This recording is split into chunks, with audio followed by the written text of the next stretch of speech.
किसी ने कहा कि भाई तू एक तो मुसलमान नहीं है। ताज बेगम अकबर की पत्नी थी।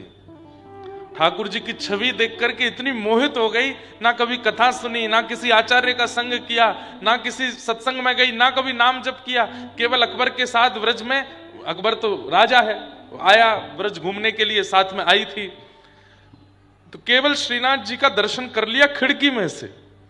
बस वही छवि देख करके ऐसा ज्वर चढ़ा कि वापस आगरा जाकर के खूब चिकित्सक आए, लेकिन बुखार नहीं उतरा। तब अकबर ने कहा कि कैसे आप ठीक होगी? बोले कि मुझे व्रज छोड़ दीजिए, बस मुझसे और कुछ होगा नहीं, मुझे उनको देखते रहना है बस, और मेरे से कुछ बनेगा नहीं। कई बार बंधुओं, हम पूर्व जन्म में भक्त होते हैं, पर तब हमसे कुछ अपराध बन जाता है, जिसके कारण अगले जन्म में हम ऐसे किसी योनि में या किसी परिवार में पहुंच जाते हैं जहां दूर दूर तक भगवत सत्संग चर्चा आदि नहीं, लेकिन फिर भी पूर्व जन्म का हमारा जो भक्ति भजन भाव था, उसके कारण कभी कभी संचित रूप से हमें ठाकुर जी दिख जाते हैं, मिल जाते हैं, और हम भजन में प्रवृत्त हो जाते हैं। कई लोग हिंदू हैं, कई लोग सनातनी हैं, कंठी माला पहनते हैं, घर में पूजा सेवा करते हैं, पर फिर भी इतना प्रेम नहीं कर पाते ठाकुर जी से। केवल और केवल नियम पूर्ति में ही उनका ध्यान ज्यादा रहता है, बाकी ठाकुर जी के प्रति इतना समर्पित नहीं हो पाते। पर कई लोग, अगर वर्षा हो रही है आकाश में और हिरण्यकश्यप तिरछी नजर से देख ले, तो इंद्र की मजाल नहीं कि एक बूंद भी गिरा दे ऊपर से। इतना शासन हिरण्यकश्यप का। उस कुल में जन्मे श्री प्रहलाद जी महाराज, वो कैसे भक्त हो गए ठाकुर जी के? खूब मारने का प्रयास कर लिया, कुचलने का प्रयास कर लिया, अग्नि में जलाने का प्रयास कर लिया, पानी में डुबाने का प्रयास कर लिया, सब प्रयास कर लिए, लेकिन भजन गया नहीं चित्त से। वो 5 वर्ष की अवस्था में नृसिंह को प्रकट कर दिया। ये एक जन्म का तो नहीं हो सकता। बहुत कम उम्र में, देखो युवाओं, कई वृद्ध लोग कहेंगे कि युवाओं की इतनी प्रशंसा क्यों होती है? वो भक्ति कथा आदि सुनने लगते हैं तो उनकी इतनी प्रशंसा क्यों होती है? क्यों? क्योंकि वो बहुत कम उम्र में इतना भजन भाव कथा आदि सब श्रवण कर रहे हैं। अब बोलना तो नहीं चाहिए, परसों एक लाली आई, मिली हमको बाहर, बोली महाराज जी मेरे बोर्ड के एग्जाम में फिर भी भाग के आई हूं कथा सुनने के लिए। मैंने कि लाली तेरे घर वाले पकड़ लेंगे, फेल है गई तो? नहीं नहीं महाराज जी, एक पेपर में अगर री एग्जाम भी देना पड़े तो दे दूंगी, लेकिन एक बार कथा सुनना तो है।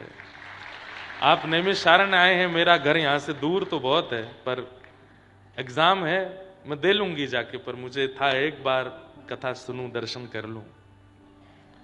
और इतनी उत्सुक, चलते चलते गिर गई थी। तो युवाओं को ऐसे में देखता हूं ना, तो मैं रुकता नहीं, मैं मिलता नहीं ज्यादा, क्योंकि मुझे वो अच्छा नहीं लगता कि मैं अपनी ज्यादा फोटो खिंचाऊं, पुजवाऊं खुद को। और भाई मैं बिचौलिया हूं, आपको उनसे संबंध करावे आया हूं, मुझसे संबंध मत बनाइए। बिचौलिया तो अच्छे परिवारों को मिलाता है। आप सुदृढ़ परिवार हो, ठाकुर जी सुदृढ़ वर हैं आपके लिए, मेरा काम मिलाना है। तो पर बिचौलिया ही छोरा के काजे छोरी देखे गए, खुद ही ब्याह करे आयो तो कैसो बिचौलिया? हम तो बिचौलिया हैं, इसलिए हम जल्दी जल्दी पहुंच जाते हैं कमरा में, चुपचाप बैठ जाते हैं भीतर। ठाकुर जी के संग लो ना सेल्फी। सूरदास जी ने किसी के संग सेल्फी नहीं ली, ठाकुर जी के संग सेल्फी है उनकी।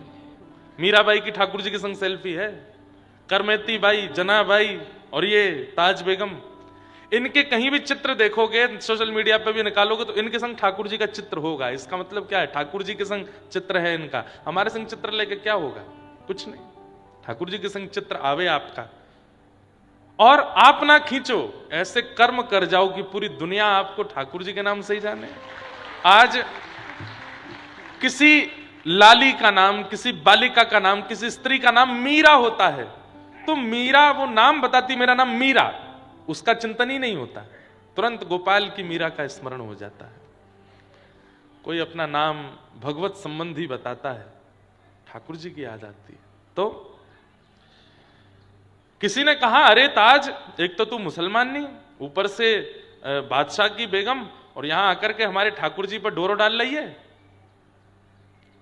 तो अपनी अंतिम पंक्ति में कहती है, बंदी बनूंगी राधा महारानी जू की, तू किनी बहाए नाम गोपिका कहूंगी मैं। सब ब्रज में ताज बेगम को गोपिका बोलते थे, उसका नाम ही निकनेम पड़ गया था ब्रज में गोपिका, सब गोपिका कह के बुलाते।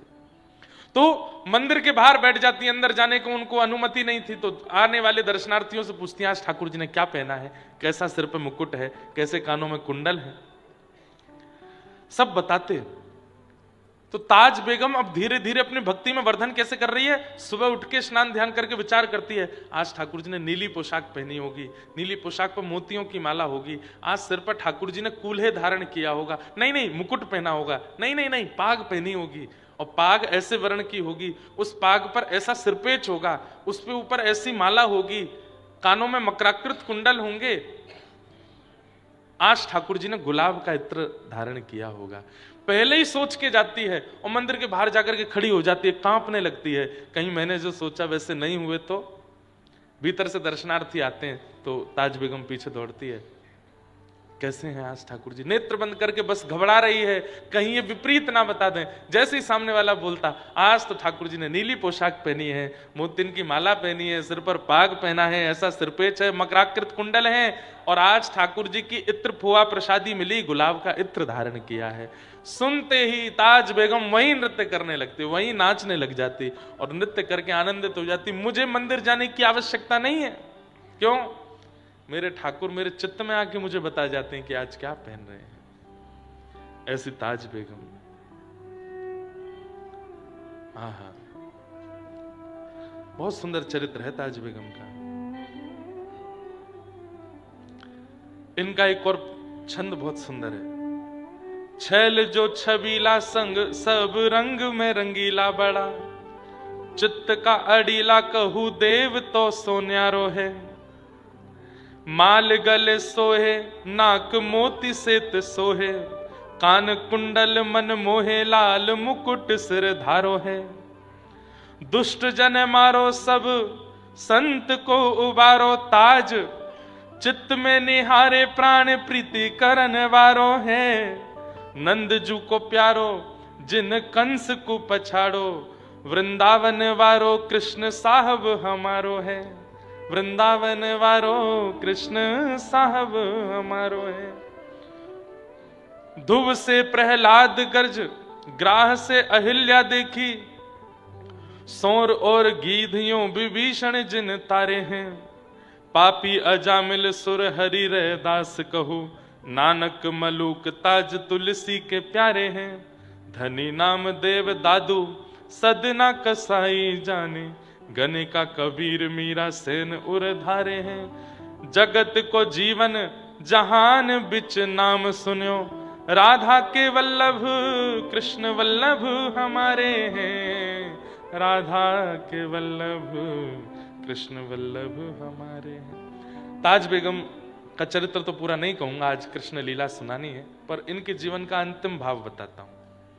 मैं सोच के नहीं आया था, अपने आप पता नहीं क्यों आ गया भाव। ताज बेगम कभी मंदिरों में नहीं गई, व्रजमंडल में यमुना तट पर एक कुटिया बना के रहती थी। होली के दिन थे, यही दिन चल रहे थे जो अभी चल रहे हैं, होली के दिन चल रहे थे, और ताज बेगम रोज अपनी कुटिया से निकलती और जब व्रजमंडल में होली खेलते हुए सब ब्रजवासियों को देखती तो बस वो यही खोजती रहती कि सब रंग डाल रहे हैं, श्याम सुंदर कब रंग डालेंगे।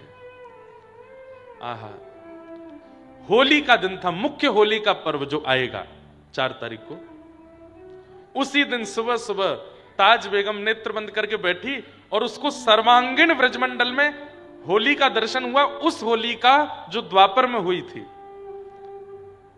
ताज बेगम को क्या दिख रहा है, इधर से सब गोपियां आ रही हैं, गोपियों के समूह के बीच में यशोदा मैया, इधर से सब ग्वाला आ रहे हैं, ग्वालाओं के समूह के बीच में श्री नंद बाबा, यहां से सब सखियों की टोलियों के बीच में श्री किशोरी जी आ रही हैं, गोपियां ऐसे नाच रही हैं, रंग उड़ा रही हैं, पिचकारी चला रही हैं, गुलाल डाल रही हैं, सब दिखे, गैया दिखी, गोपी दिखे, ग्वाला दिखे, नंदरानी दिखी, नंद बाबा दिखे, वृषभानु बाबा दिखे, कीर्ति मैया दिखी, राधा रानी भी दिख गई, ठाकुर जी नहीं दिखे।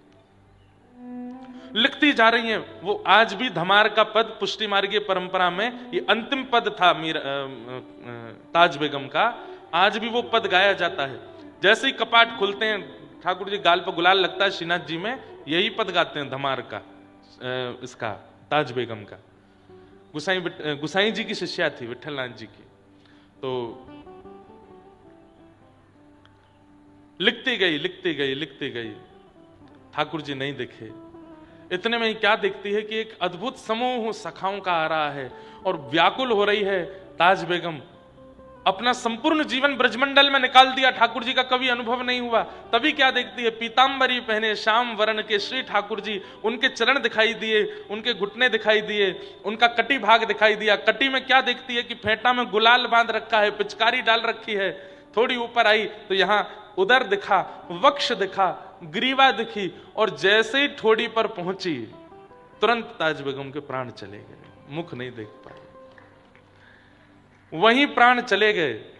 तो ताज, अब पद लिखने वाले जो होते हैं वो अंतिम कड़ी में अपना नाम जरूर लिखते हैं। कई लिखते हैं, कई नहीं भी लिखते, और कईयों की एक छाप होती है। जैसे हम कोई पद रचना करते हैं तो हम छाप गिरधर की देते हैं, अपने ठाकुर जी की छाप। अंतिम पंक्ति में गिरधर नाम आएगा।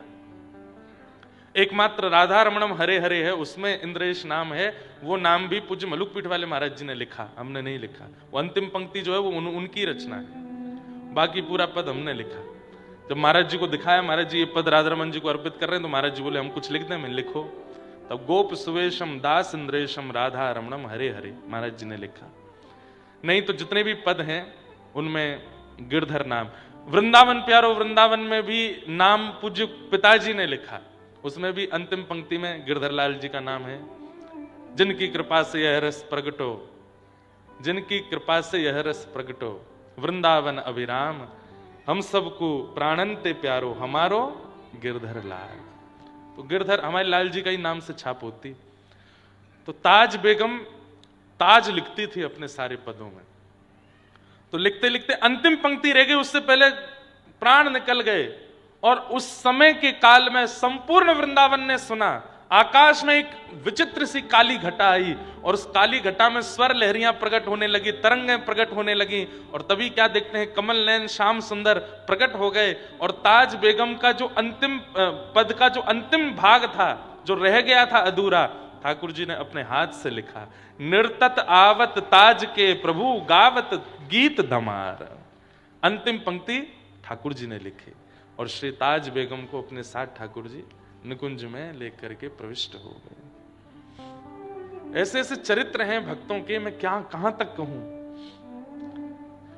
मास कथा मैंने कही है 1 महीने तक, और भी कई प्रकल्प प्रयास चल रहे हैं। एक बार मन है कि केवल कभी ठाकुर जी अनुग्रह करेंगे साल में 2 साल में एक स्थान पर बैठ करके कम से कम 108 दिन तक 108 भक्तों के चरित्र सुनाने, और वो चरित्र ऐसे हों जिनको सुनकर के व्यक्ति का। और एक बात आपको स्पष्ट बता दूं, ठाकुर जी की लीला सुन के इतना परिवर्तन चित्त में नहीं होता, भक्त चरित्र सुन के हो जाता है। भक्त चरित्र हृदय का मार्जन कर देता है। ठाकुर जी का चरित्र तो ठाकुर जी को प्रकट करता है, पर घर पर अतिथि को बुलाने से पहले घर की साफ सफाई भी तो जरूरी है। तो घर की साफ सफाई तो भक्त चरित्र करते हैं। हृदय की जो मार्जन स्थिति है उसको, हृदय के उपस्थित स्थान कहाँ ठाकुर जी बैठेंगे, कहाँ पाएंगे, कहाँ डोलेंगे, हृदय की इतनी स्थिति तो भक्त चरित्र ही करते हैं। इसलिए भक्तमाल जी श्री नाभा गोस्वामी जी ने प्रकट की। कल श्री नाभा गोस्वामी जी के पूज्य गुरुदेव अग्रदास जी महाराज की प्रादुर्भाव दिवस था कल। हमने कल तो स्मरण नहीं किया, आज उनको प्रणाम करते हैं। दास को एक बार अवसर मिला था पूज्य पिछले साल श्री अग्रदास जी महाराज के पावन स्थान रेवासा में कथा सुनाने का। आइए हम आप सब लोग अब कथा क्रम में प्रवेश करें। तो अवाद्यंत विचित्राणी वादित्राणी महोत्सवे, कैसा वर्णन किया है श्री शुकाचार्य जी कह रहे हैं अवाद्यंत विचित्राणी। मैं कभी कभी इसका चिंतन करके मुझे बड़ा अच्छा लगता है। बोले ऐसा उत्सव मना रहे हैं ब्रजवासी कि वाद्य नहीं बजा रहे हैं, अवाद्य, जो बजने वाले यंत्र नहीं है उनको भी बजा रहे हैं। जैसे जब बच्चों में उत्साह प्रकट होता है स्कूल में, तो वो अपने पेन से ही अपने वो उसको बजाने लगते हैं, टेबल को बजाने लगते हैं, कभी अपने टिफिन को बजाने लगते हैं, कभी अपनी बोतलों को बजाते हैं। बच्चों को जब उत्साह करना होता है तो ऐसे ही कुछ ना कुछ। उत्साह का मतलब क्या होता है? ध्यान से सुनिए, उत्सव का मतलब क्या होता है? व्यवस्था युक्त होकर के क्रिया करना, वो उत्सव नहीं है। अब व्यवस्था को भी व्यवस्थित कर देना, उसको उत्सव कहते हैं। अब कई जगह आपने देखा होगा कि माताएं थाल पीटती हैं, जब वो बेलन से बजाएंगी उसको। ये कहां की परंपरा है? कोई शास्त्र में वर्णन तो है नहीं इसका। इसका वर्णन यही है, अवाद्यंत विचित्राणी, विचित्र वाद्य बजाए गए। जब ठाकुर जी का जन्म हुआ, माताएं बहनें सोची कहां ढोल नगाड़े वालों को बुलाने जाएंगे क्या? जो घर में रखे हैं बर्तन उन्हीं को ही बजाओ, उन्हीं से ही बजा बजा करके नंद घर आनंद भयो, जय कन्हैया लाल की, उत्सव मनाओ सब लोग। बालक अपना मुंह खोल करके अपने गाल बजा रहे हैं, विचित्र विचित्र आवाज मुख से निकाल रहे हैं, हाथ को शंख बना करके उससे विचित्र आवाज निकाल रहे हैं। कोई बहुत तगड़ा बिल्कुल लंबोदर दिख जाए तो ओ देख ढोल आयो, यही बजाओ। उसी के पेट पर ही कुछ बजा रहे हैं, नंद घर आनंद भयो, जय कन्हैया लाल की, यशोदा के लाला भयो। कोई बिना बाल वारे आए गए तो उनके सिर पर चढ़ के उसके सिर पर ही तबला बजा रहे हैं। और कभी किसी के संग ऐसा कर भी रहे हैं तो उसको बुरा भी नहीं लग रहा है, वो भी नाच रहा है, आनंद घर आनंद भयो, जय कन्हैया। ऐसे उत्सव मनना है व्यवस्थित। किसी को यह नहीं पता कि हमने भोजन किया कि नहीं, हमने पानी पिया कि नहीं, हम सोए कि नहीं, बस उत्सव चलता ही जा रहा है, चलता ही जा रहा है। और 6 महीने तक चलता रहा। हमारे पुष्टि मार्गियों की माने तो पुष्टि मार्गी तो कहते हैं 1 साल तक चलता रहा। क्यों? पुष्टि मार्गी परंपरा में आज भी ठाकुर जी की छठी उत्सव, आप लोग कहीं भी जाएंगे, रामनवमी के 6 दिन बाद छठी उत्सव राम जी का होता है। राधाष्टमी के 6 दिन बाद राधा जी की, किशोरी जी की छठी मनाई जाती है। पर हमारे पुष्टि मार्गीय कई परंपराओं में ठाकुर जी की छठी जन्माष्टमी से 1 दिन पहले होती है। मतलब भादों की सप्तमी को ठाकुर जी की छठी उत्सव, अगले दिन जन्माष्टमी। आप कहोगे ये कैसे? तो कहते हैं यशोदा मैया 1 साल तक भूल गई लाला की छठी पूजनो। तब कोई ने आए के कही, बोले मैया कल लाला की जन्माष्टमी है, 1 वर्ष को है जाएगो। तब एक बूढ़ी मैया ने कही, अरे मैया तू तो ऐसी भूल गई लाला की छठी नहीं पूजी अभी तक। मतलब साल भर ऐसे निकला जैसे 2-4 दिन हो। तब यशोदा मैया ने ठाकुर जी 1 वर्ष के भय वासे 1 दिन पहले छठी पूजी। इसलिए कई परंपराओं में आज भी सप्तमी को छठी पूजते हैं, अष्टमी को जन्माष्टमी मनाते हैं। अद्भुत है। आनंद के क्षण ऐसे होते हैं कि उसमें समय कब व्यतीत होता है पता नहीं चलता। एक होती है सुख की घड़ी, एक होती है प्रसन्नता की घड़ी, और एक होती है आनंद की घड़ी। सुख की घड़ी में थोड़ा पता चलता है समय का, प्रसन्नता की घड़ी में भी थोड़ा बहुत अनुभव होता है, पर आनंद की घड़ी में बिल्कुल पता नहीं चलता। और कई जगह ऐसा होता है वहां 5 दिन भी हो लगते, कब हो 7 दिन पूरे, कब जाएं यहां से, ऐसा भी अनुभव होता है। हमको कथा में तो ऐसा कहीं भी अनुभव होता नहीं है। वैसे कई जगह आयोजक ही बड़े खतरनाक मिल जाते हैं, उनसे बच के भागने का मन करता है, कैसे भी जाएं यहां से। अब तो भगवत कृपा से सब भाव वाले ही मिलते हैं हमको, कथा कराने वाले। किसी समय में ऐसे ऐसे कथा कराने वाले भी मिले हैं कि बस राघव जी जैसी स्थिति हमारी हुई, राम जी जैसी, कि तुम्हारे वस्त्र आदि हमने नहीं रखे हैं, ये हमारी बहुत बड़ी कृपा है, दक्षिणा की उम्मीद मत करो, चलो जाओ।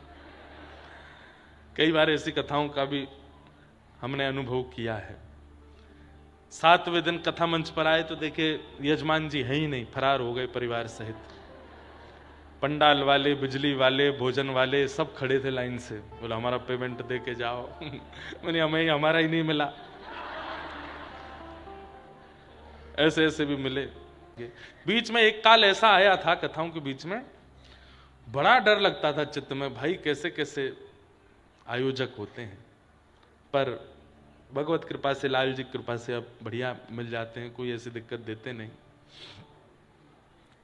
लेकिन सहना सबको पड़ता है जीवन में।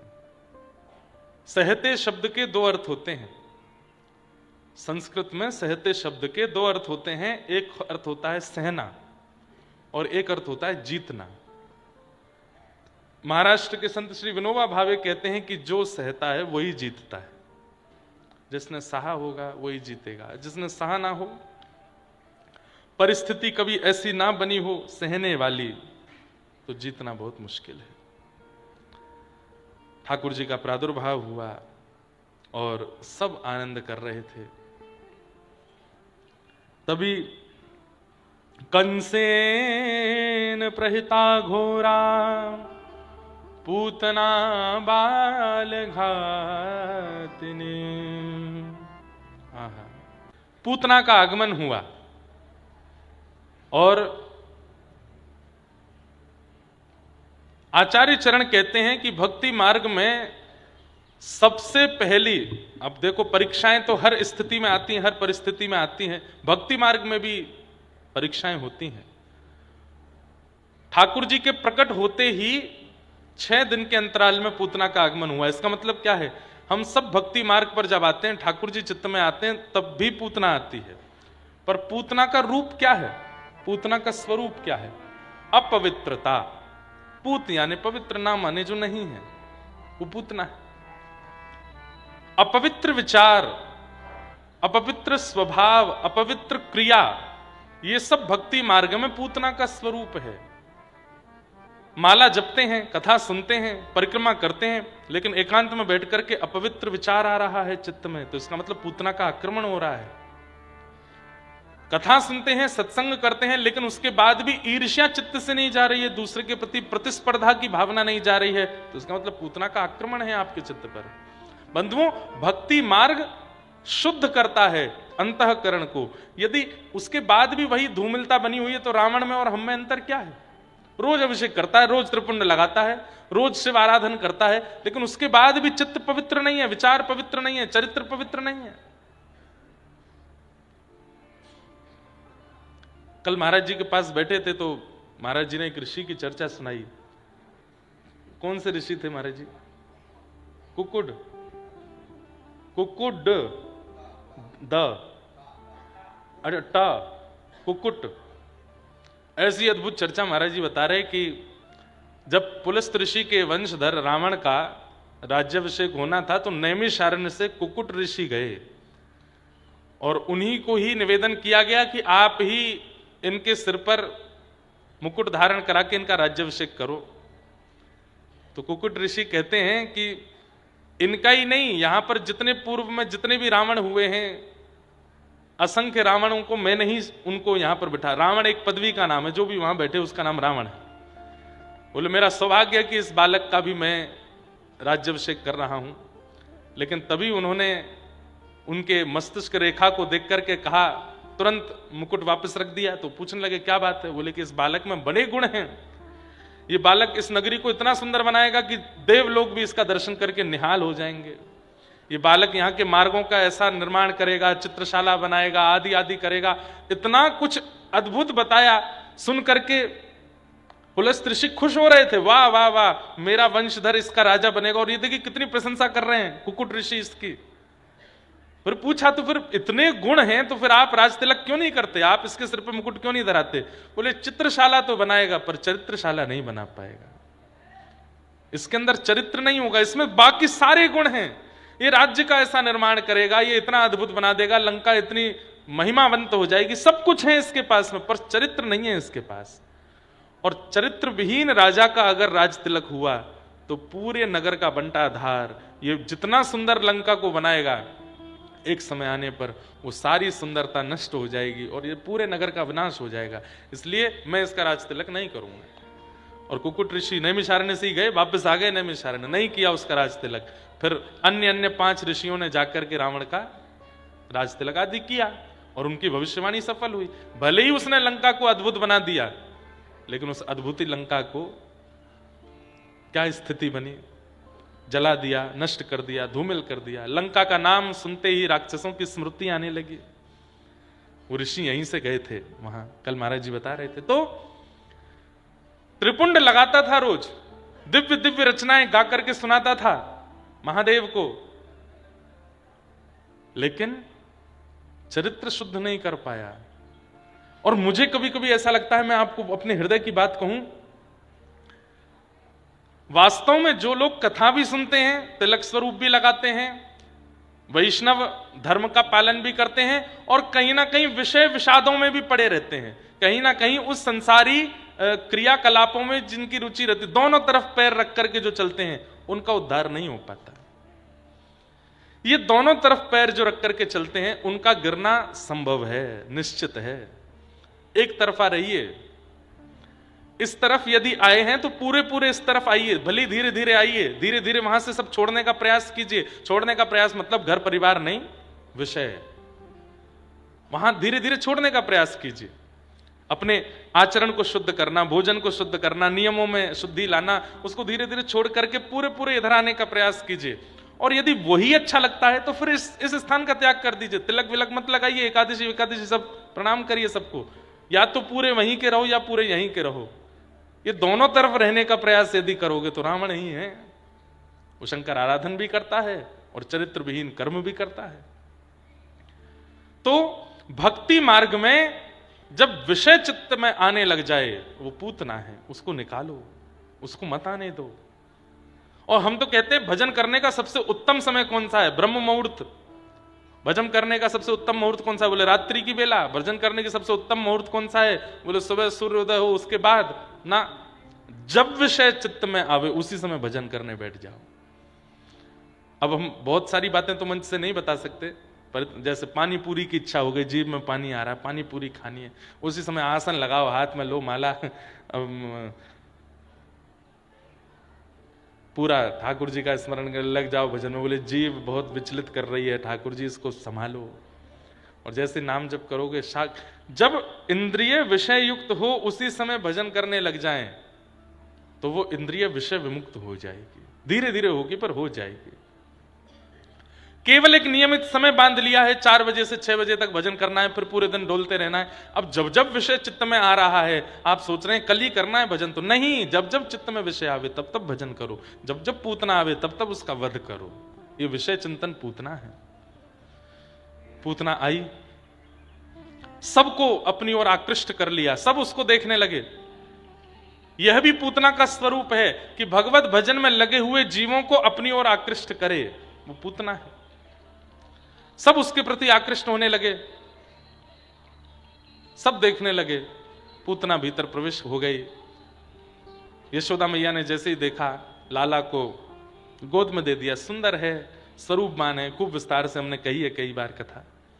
पर यहां पर एक प्रश्न मुझसे किसी ने किया था कि महाराज जी, बाहर के सब ब्रजवासी पूतना के रूप पर मोहित हो गए, ये बात समझ में आती है, पर यशोदा मैया, उन्होंने विचार क्यों नहीं किया, तुरंत लाला को गोद में क्यों दे दिया? बंधुओं, यशोदा मैया कौन है? आचार्य है। आज यशोदा मैया की कृपा है कि सब घरों में लड्डू गोपाल विराजमान है। यदि वे नहीं चाहती तो उनको लाला कोई के घर में जातो।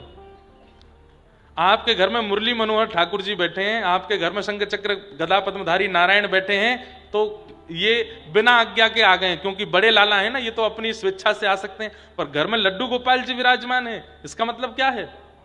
ये छोटो लाला बिना मैया की आज्ञा के तो नहीं आवेगो। यशोदा मैया की कृपा से आपके घर में विराजमान हुए हैं श्री लड्डू गोपाल जी। तो यशोदा मैया आचार्य है, उनकी कृपा से हमको सेवा मिली है। आचार्य से गलती कैसे हो सकती है? वो पूतना की गोद में ठाकुर जी कैसे दे सकते हैं? तब यहां पर एक आचार्य ने वर्णन किया कि भाई वो आचार्य हैं, और आचार्य का काम क्या है? योग्य अयोग्य का विचार ना करके सबको ठाकुर जी की शरणागति कराना। ये नम रक्ष जगन्नाथ बहुजन्मापराधनम।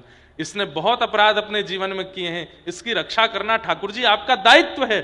पूतना को आते ही यशोदा मैया जान तो गई है कि राक्षसी है, अंतरंग भाव से यशोदा मैया जान गई हैं, और ये भी जानती हैं कि मेरा लाला परमात्मा है। अब जीव इतना समीप आकर के भी ठाकुर जी की सन्निधि ग्रहण नहीं कर पाएगा तो कालांतर में लोगों के चित्त में अविश्वास हो जाएगा। बोले द्वार पे पहुंच के भी पूतना को ठाकुर जी के दर्शन नहीं हुए। नहीं, जीव के चित्त में विश्वास प्रकट हो कि ठाकुर जी के सामने कैसे भी स्थिति में पहुंचो, ठाकुर जी गोद में आ जाते हैं। इस भाव की पूर्णता के लिए यशोदा मैया ने जानते हुए भी ठाकुर जी गोद में दे दिए। पूतना की गोद में ठाकुर जी दे दिए। कुछ गोपियां आकर के यशोदा मैया को ले गईं। कहते हैं भगवान ने अपने आंखों पर हाथ रख लिया, नेत्र बंद कर लिए।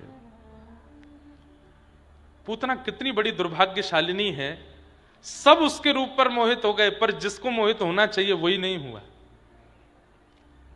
आपको पूरी दुनिया देखती है, पर आपकी पत्नी ही आपको नहीं देखती, आपके पति ही आपको नहीं देखते।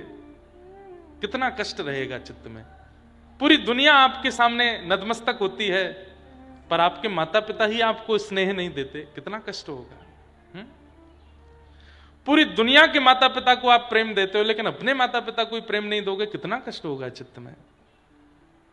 हम लोग इसी स्थिति में हैं, हम लोक रंजन में रहते हैं, ये रीझ है, वो रीझ है, वो भी रीझ है, ये भी रीझ है, सब मुझसे रीझ जाएं, पर ये रीझ है, इसके लिए हम कुछ नहीं करते, सबको रिझाने में लगे। पूतना ये तो करी, सबको रिझा लिया उसने, लेकिन जिनको रिझाना चाहिए था वो नहीं रीझे।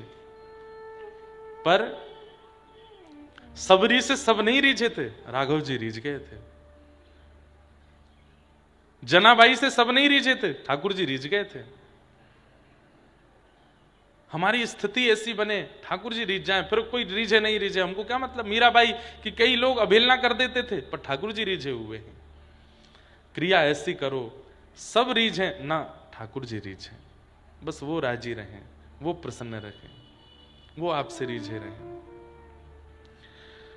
तो पूतना सबको रिझाती हुई आई, पर ठाकुर जी नहीं रीझे, नेत्र बंद कर लिए। अनेक भाव बताए जाते हैं ठाकुर जी ने नेत्र बंद क्यों किए। जैसे ही पूतना ने, इसके पीछे मुझे जो एक विशेष भाव लगता है वो ये कि पूतना अपने वास्तविक रूप में नहीं आई, इसलिए ठाकुर जी ने नेत्र बंद किए। आप जैसे हो वैसे ठाकुर जी के सन्मुख नहीं जाओगे तो ठाकुर जी नजर फेर लेंगे, ठाकुर जी नजर मूंद लेंगे। ठाकुर जी कहेंगे, है तो पाखंडी, है तो ढोंगी, है तो दारी को बड़ो ऊधमी, मेरे सामने देख कैसे संत बन के आए हो। ठाकुर जी नेत्र बंद कर लेते हैं। नहीं, जैसे हो। मैं कहता हूं, वंशी अधर पर क्यों लेटती है, क्योंकि पोली है और अपने पोलेपन को छुपाती नहीं है, ठाकुर जी के आगे प्रकट कर देती है, इसलिए ठाकुर जी अधर पर धारण करते हैं। तबला क्यों नहीं बजाते, पोला है लेकिन छिपा के रखता है। सितार क्यों नहीं बजाते ठाकुर जी, पोला है भीतर से, तंबूड़ा है लेकिन छिपा के रखता है। अपने दोषों को जो छिपा लेता है, दोषों का निवारण नहीं करता, दोष छिपाता है, ठाकुर जी उसको धारण नहीं करते, पर छिद्र होते हुए भी प्रकट कर देती है ठाकुर जी के आगे। ठाकुर जी अधर पर बिठाते हैं उस वंशी को। अच्छा हूं या बुरा हूं, जैसा भी हूं तुम्हारा, अच्छा हूं या बुरा हूं, जैसा भी हूं तुम्हारा, ठुकराओ ना मुझे अब, चरणों में सर झुकाऊं, ठुकराओ ना मुझे अब, चरणों में सर।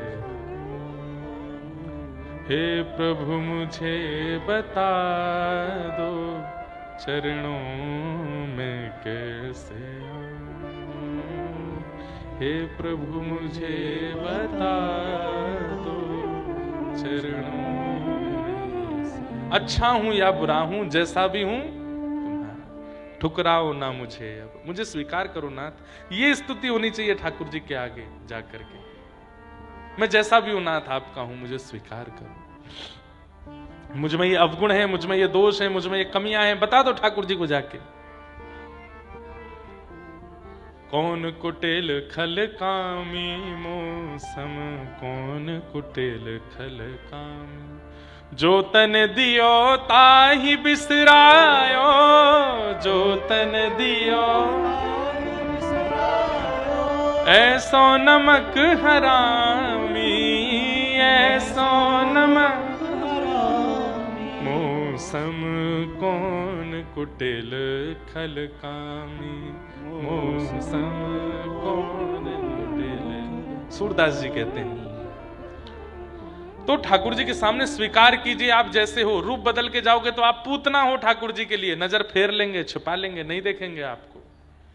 भगवान ने पूतना को नहीं देखा, और पूतना ने अपना पयोधर जैसे ही भगवान के मुख में दिया, विष को पिया, रस तत्वों को पिया, प्राण ही समम रोष समन्वितो पिबत, जैसे ही प्राण पीने शुरू किए, घबराहट होने लगी पूतना को, अपने वास्तविक रूप में प्रकट होने लगी। राक्षसों का स्वभाव है, और राक्षसों का नहीं, हर उस व्यक्ति का स्वभाव है जो अपने रूप को बदल के दुनिया के आगे रहता है, अंत काल में उसकी वास्तविकता एक ना एक दिन सामने आ ही जाती है।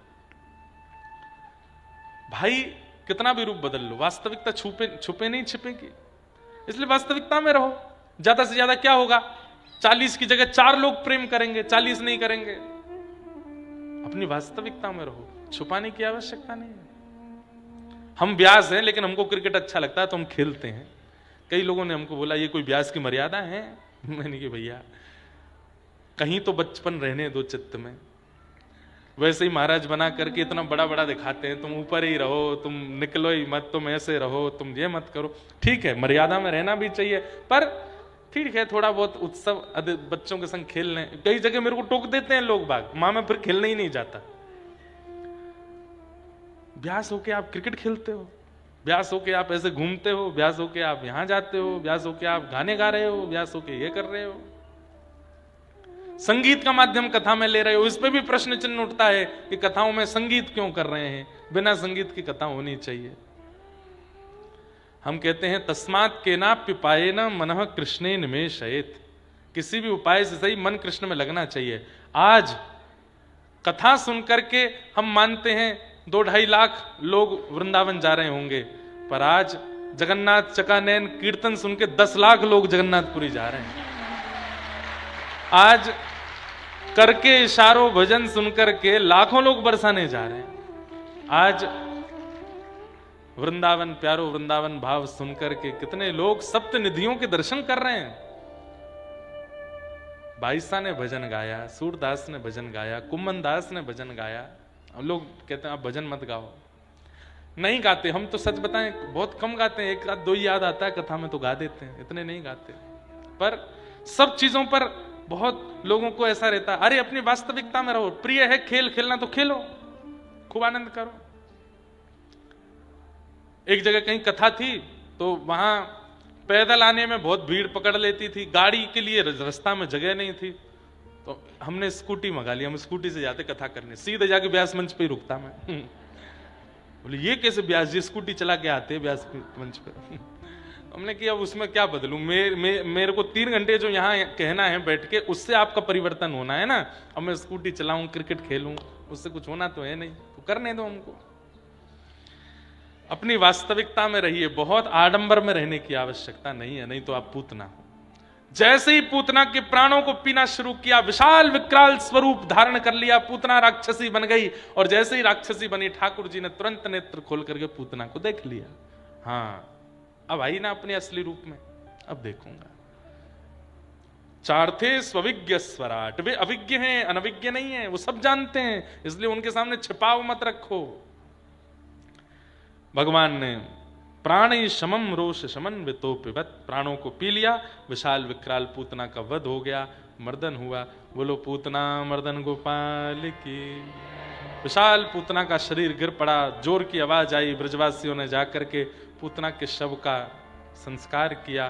ठाकुर जी को अब हमारे पूज्य नाना जी एक बहुत सुंदर बात कहते, महाराज जी हमारे नाना जी भी पुष्टि मार्गीय थे, इसलिए पुष्टि मार्गीय लक्षण हमारे अंदर पूज्य नाना जी से आए हैं। हमारे नाना जी कहते, कई सुबोधनी जी के भाव भी सुनाते थे और कई अपने मन के भाव भी सुनाते थे। बोले ठाकुर जी की हर लीला में, चाहे वो राक्षसों के संग भी लीला कर रहे हैं, वहां भी भक्त उद्धार है, वहां भी राक्षस प्रधान नहीं है, किसी भक्त पर कृपा करनी है ठाकुर जी को। तो हमारे पूज्य नाना जी कहते, बोले लाला जी पूतना मर्दन लीला कहा भाई? मैंने कहा भाई नाना जी। तो बोले ठाकुर जी कौन के काजी आए हैं पृथ्वी पे? मैंने कहा गौ ब्राह्मण संत प्रतिपालक हैं ठाकुर जी, विप्र धेनु सुर संत हित लिन्न मनुज अवतार। विप्र धेनु यानी कि गैया, सुर यानी कि देवता, और संतों के लिए ठाकुर जी मानव बनकर के पृथ्वी पे आए हैं।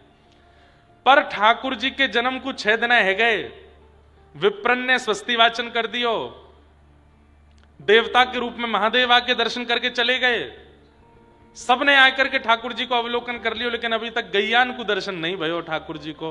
तो गौशाला में खड़ी खड़ी गैया सब रम्मा रही हैं, रो रही हैं, अरे लाला तुम रहन दो, तुमने छल किया हमारे संग, हमारे काज आए हो और हमसे ही नहीं मिले अभी तक आए करके। तो ठाकुर जी बोले अरे 6 दिना को मैं गैया कैसे आऊं चल के, अब घुटमुन चलना सीख जाऊंगा तो आ जाऊंगा गौशाला। नहीं नहीं आप हमारे लिए आए हो, 6 दिना के आप है गए, हम कैसे हमें अंदर दर्शन करवे, कोई योजना बनाओ हमारे पास आओ। ठाकुर जी बोले रुक जाओ, जे पूतना आ रही है भाई। जैसी पूतना आई तो विशाल विकराल पूतना नंद भवन से जैसे ही बाहर निकली तो ठाकुर जी पयोधर पर बैठे हैं, और पयोधर पर बैठे हुए ठाकुर जी को लेके जैसे ही आकाश मार्ग की ओर लंबी चौड़ी हुई तो जितने लोगों को दर्शन नहीं हुआ सब ने ठाकुर जी को देख लिया, और गौशाला में खड़ी खड़ी गैयाओं ने भी ठाकुर जी का अवलोकन किया, पर इतने में भी गैयाओं का मन भरा नहीं। बोले इतनी दूर से दिख रहे हो, नेक्से से आप हो, कछु कृपा करो। तो जब पूतना मर गई तो सब ब्रजवासी गए, और गोपियों ने ठाकुर जी को जब उठाया तो मन में विचार किया इतनी बड़ी राक्षसी आई, कहीं लाला को नजर गुजर नहीं लग गई हो, क्या करें।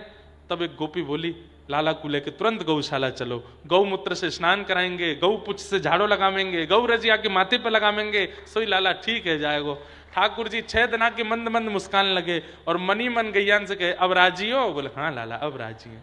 तुरंत ठाकुर जी को लेकर के सब गोपियां गौशाला में पहुंची। गौमूत्रेण स्नापित्वा पुनर्गौरज सार्भकम,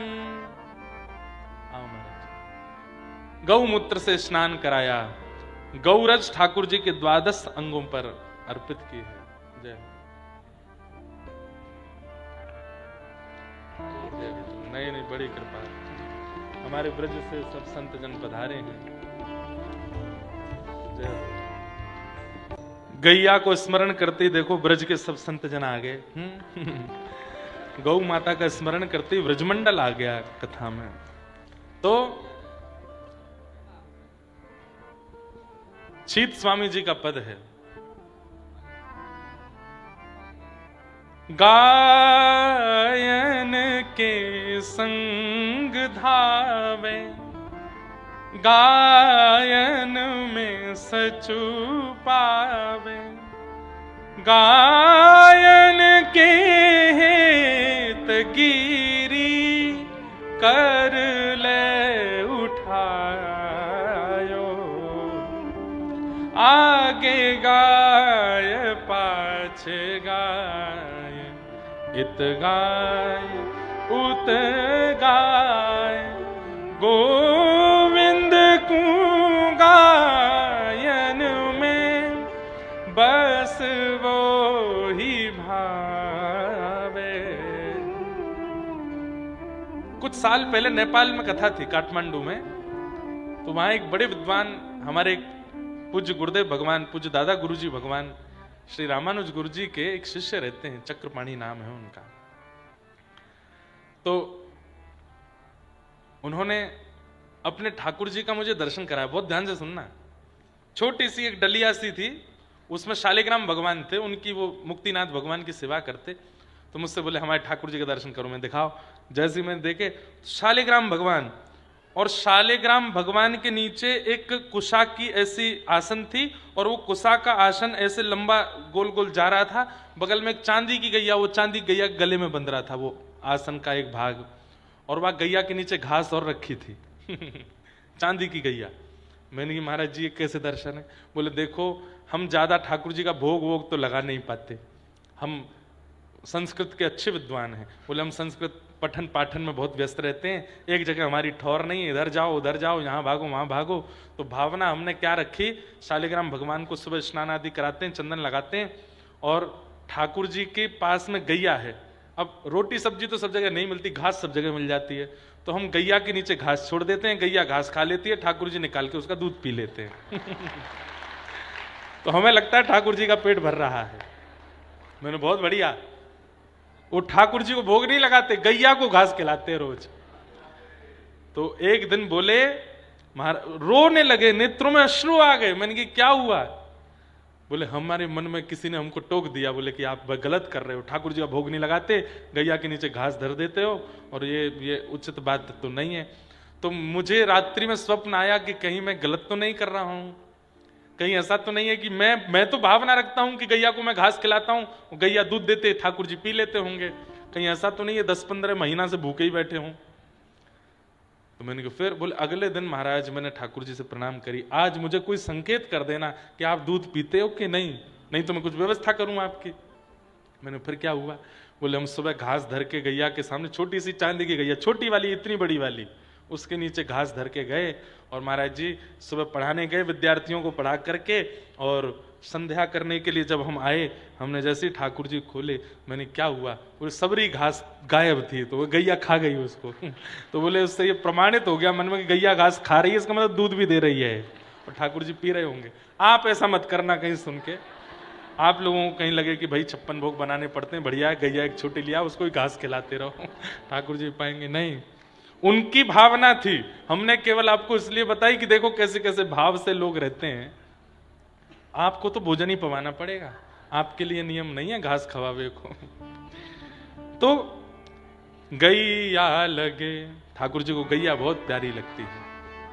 अति प्यारी जग पालन हारी गैया लगे, ठाकुर जी को गैया बहुत प्रिय है, गाय से बहुत प्रेम करते हैं। यशोदा मैया ने एक बार भूलते ठाकुर जी के आगे कह दी, बोले लाला चल तू गैया चरावे जा रहा हो, तो पादुका पहना दूं। ठाकुर जी गिनती करने लगे। मैया बोली कहा गिन रहो लाला?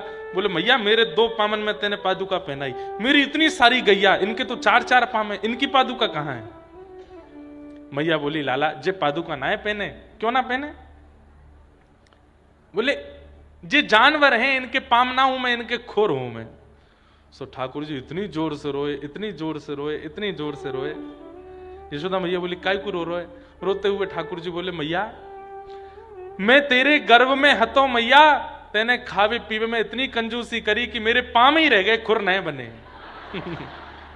देख गैया कैसी घास चर के आवे, वहां के बछड़ा बछियान के खुर न करे आमे, मैया मेरे खुर क्यों ना बने?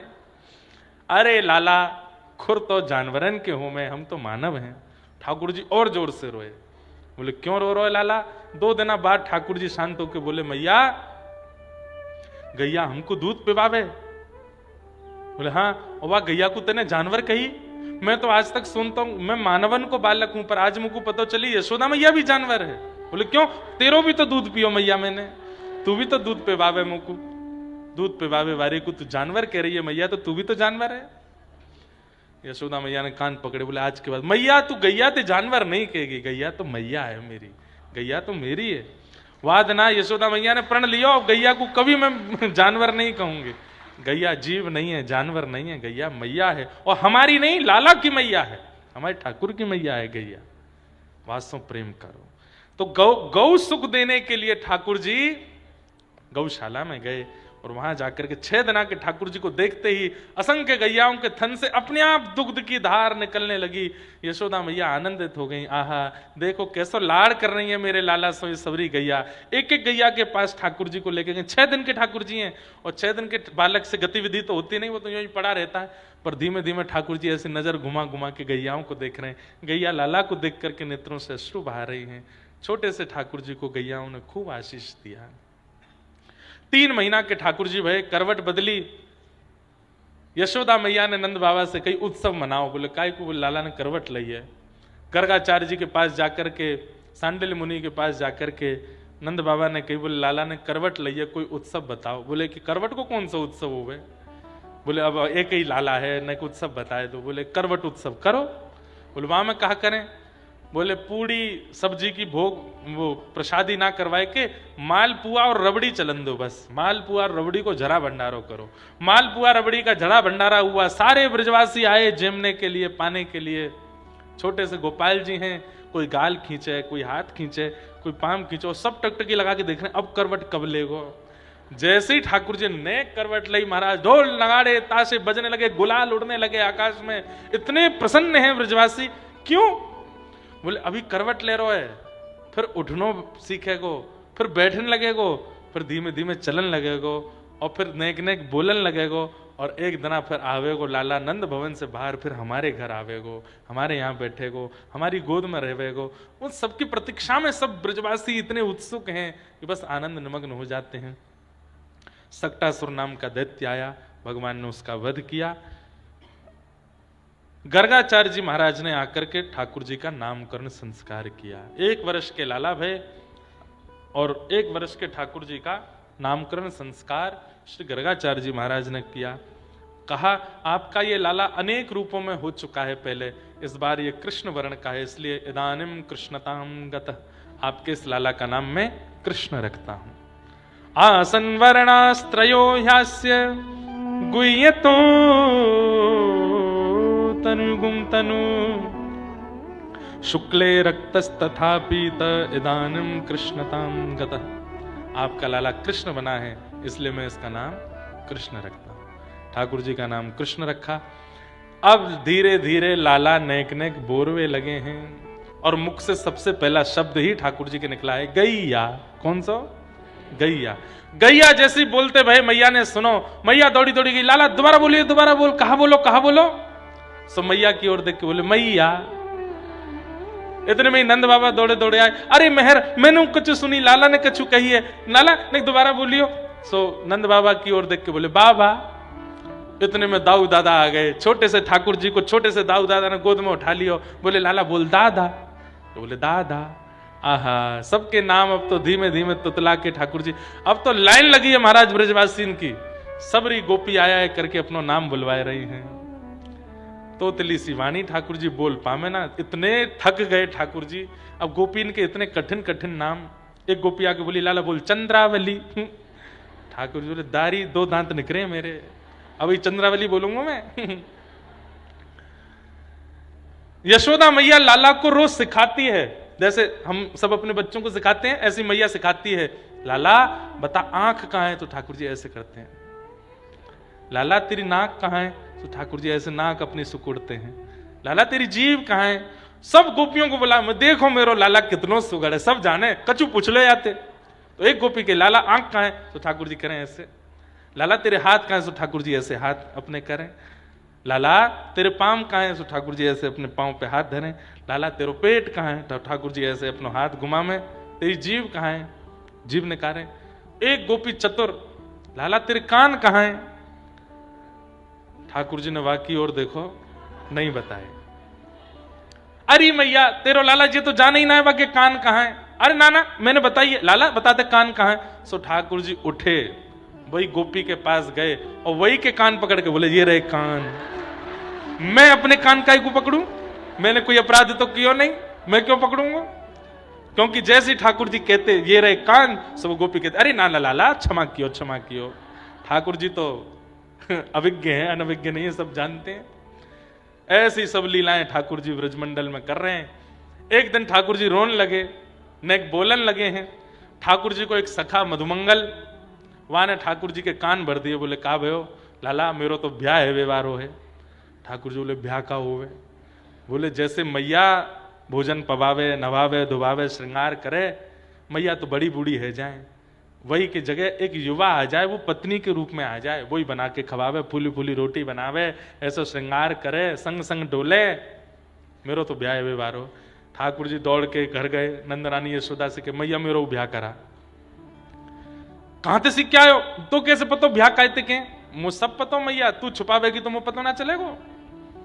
मेरे सखा मधुमंगल ने बताई मैया तू मेरो ब्याह करा दे। अब कैसे करा?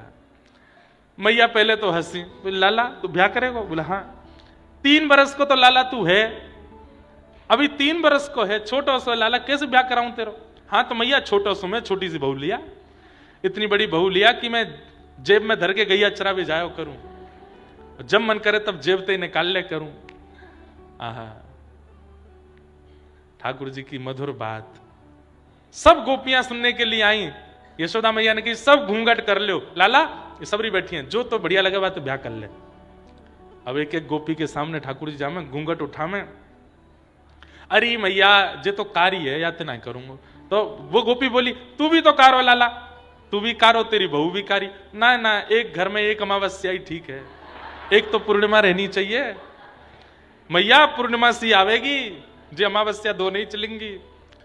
एक के पास गए, वहां को घूंघट उठाए के बोले मैया जे तो बहुत धाम धुल्ला सी मोटी है, ठा लाला तू भी तो गदमत रासो है, तो मेरे हक को मक्खन खा जाएगी मैया, छीन के याते ना करूंगा ब्याह। सबरी गोपी, एक बड़ी बूढ़ी गोपी दूर बैठी थी, उसके एक भी दांत नहीं। मन में विचार करने लगी मैं भी युवा होती, इन गोपीन के बीच में बैठी हूँ, लाला मेरो भी घूंघट उठा के कछु बोल तो, अब मैं तो बड़ी बूढ़ी हूं, बड़ी बूढ़ी इनको दूरी जगह रख दी जाए। ठाकुर जी वाके मन की बात पहचान गए, तिरछी नजर ते दौड़ते भाई गए भाई के पास, और वहां को घूंघट उठाए के देखो, बिना दांत वाली अम्मा हंसन लगी, ठाकुर जी वही की गोद में बैठे, मैया यही तो ब्याह करूंगा मैं तो, ये सबसे बढ़िया है। अरे लाला तेरी बहू ऐसी एक दांत नहीं, बोले मेरे तो ना है या क्यों ना है, दोनों बिना दांत वाले रहेंगे मैया, मैं तो यही तो ब्याह करूंगा। ऐसी ठाकुर जी की मधुर मधुर लीला, इन सब लीलाओं से ठाकुर जी सबके चित्त का हरण कर रहे हैं। आकाश में देखने वाले सब देवता मोहित हो रहे हैं। धन्य है ब्रजवासी जन, धन्य है। अरे श्रुति में परे स्मृति में परे भजंतु भव भीता नीति में परे। मैंने सब जगह देखा, नारद जी कहते हैं मुझे ब्रह्म कहीं नहीं दिखा। तभी मैंने कहां देखा, अहम तु नंदम वृंदे, तभी मैं वृंदावन में नंद भवन के अंदर देखता हूं। यस्या लिंदे ब्रह्म वसिता, तब नंद भवन की दहली पे लटका हुआ मैंने ब्रह्म को देखा। वेद तरु प्रतिशाखम मृतम मिलितम न तद ब्रह्म, मैंने वेदों की शाखाओं को देखा। ब्रह्मा जी कह रहे हैं मुझे परब्रह्म नहीं दिखा। बोले तो फिर कहां देखा, मिलितम मिलितम गोप बधूटी पटान चले न बद्ध, एक गोपी के आंचल में लिपटा हुआ। गोपी कौन, यशोदा। मैंने वहां ब्रह्म को देखा। रसखान कहते हैं वेद में ढूंढो, ब्रह्म में ढूंढो, पुराणन गानन। सब जगह मैंने ढूंढा, मुझे कहीं भी ब्रह्म नहीं दिखे। आहा मिल गए मिल गए मिल गए। कहां मिले, रहो पलोटत राधिका पायन। तभी मैंने देखो दुर्यों में कुंज कुटीर में, तभी मैंने एक दिव्य कुंज की ओर देखा तो वहां क्या पाया कि श्री किशोरी जी बैठी हैं और उनके चरणों में लौट रहे हैं परब्रह्म, साक्षात श्री कृष्ण। व्रज भैया सबके समझ में आवे वाली बात नहीं है, उल्टी धार है ब्रजमंडल की, उल्टी रीति है ब्रजमंडल की। जो परब्रह्म है, जिनको वेद भी नीति नीति कह के बोला, ब्रज में अलग ही स्थिति है उनकी। कैसी स्थिति है, अरे ऐसो हाँ ऐसो हो ऐसो चटक मटक सो ठाकुर, तीनों लोकन हूं मैं नाय। ऐसो चटक मटक सो ठाकुर, तीनों लोकन हूं मैं नाय, तीनों लोकन हूं मैं नाय।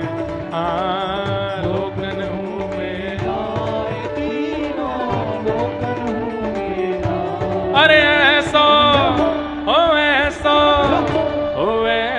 चटक मटक सो ठाकुर, तीनों लोकन हूं मैं नाय। ऐसो चटक मटक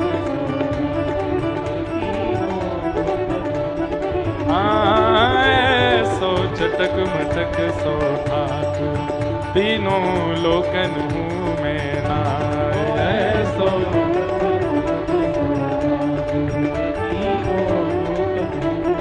कैसे हैं, ब्रह्मा मोह कियो पछतायो, ब्रह्मा मोह कियो पछतायो, ब्रह्मा मोह कियो पछतायो, ब्रह्मा मोह कियो पछतायो।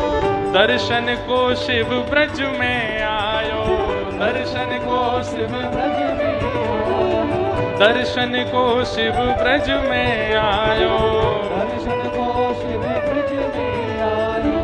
मान इंद्र को दूर भगायो, मान इंद्र को दूर भगायो, हाँ मान इंद्र को दूर भगायो, मान इंद्र को दूर भगायो। कैसे, 7 दिनन तक गिरिवर धार्यो, 7 दिनन तक गिरिवर धार्यो, 7 दिनन तक गिरिवर धार्यो, 7 दिनन तक गिरिवर धार्यो। और ब्रज भाषा का रसिया है हमारे बरसाने में श्री माता जी गौशाला वाले, मान मंदिर वाले पूज्य महाराज जी, पूज्य श्री रमेश बाबा महाराज, जिनके सानिध्य में इस बार ठाकुर जी का ब्याह हुआ, उनका रचित रसिया है ये। ऐसो नहीं, सब देवन को देव, हाँ सब देवन को देव, सब देवन को देव, हाँ सब देवन को देव। तो ये ब्रज में घेरे गाय, हाँ सब देवन को देव, तो ये ब्रज में घेरे गाय। अरे ऐसा हो ऐसा हो ऐसो चटक मटक सो ठाकुर, तीनों लोकन हूं मैं नाय। ऐसो चटक मटक सो ठाकुर,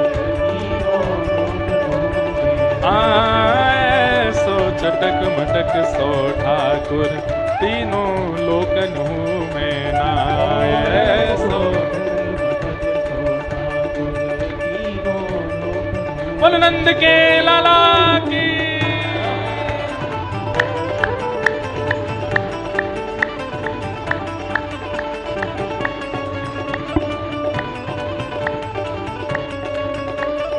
कृष्ण कन्हैया लाल की।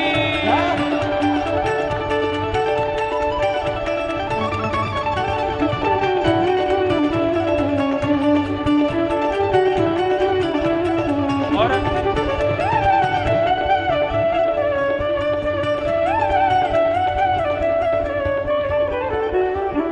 बड़े बड़े असुरन को मारो, बड़े बड़े असुरन को मारो, बड़े बड़े असुरन को मारो, बड़े बड़े असुरन को मारो।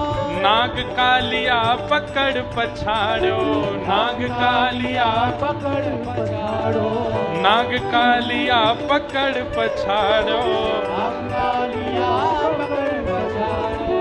मान इंद्र को दूर भगायो, मान इंद्र को दूर भगायो, मान इंद्र को दूर भगायो। मान इंद्र को दूर भगायो। 7 दिनन तक गिरिवर धार्यो, 7 दिनन तक। गिरिवर धारो। कितने बलवान हैं ठाकुर जी। बड़े बड़े असुरन को मारो, नाग कालिया पकड़ पछाड़ो, लेकिन फिर भी ऐसो बली तो हाँ, ऐसो बली तो ओ, ऐसो बली तो हाँ, ऐसो बली तो खेलन में ग्वालन सो पिट जाए। हाँ ऐसो बली तो खेलत में ग्वालन अरे सो पिट जाए। भले ही कालिया नाग मारो हो, भले ही गिर्राज उठाए हो, पर मधुमंगल तनसुखा मनसुखा ठाकुर जी को घोड़ा बनाए थे, ऊपर चढ़ जाए, बोले चल घोड़ा टुक टुक चल। ऐसो बली तो हाँ, ऐसो बली तो खेलन में ग्वालन सो पिट जाए। हाँ ऐसो बली तो खेलत में ग्वालन सो पिट जाए। अरे ऐसो ओ ऐसो चटक मटक सो ठाकुर तीनों लोकन में नाय। ऐसो चटक मटक ऐसो चटक मटक सो ठाकुर तीनों लोकन में नाय। ऐसो जय हो।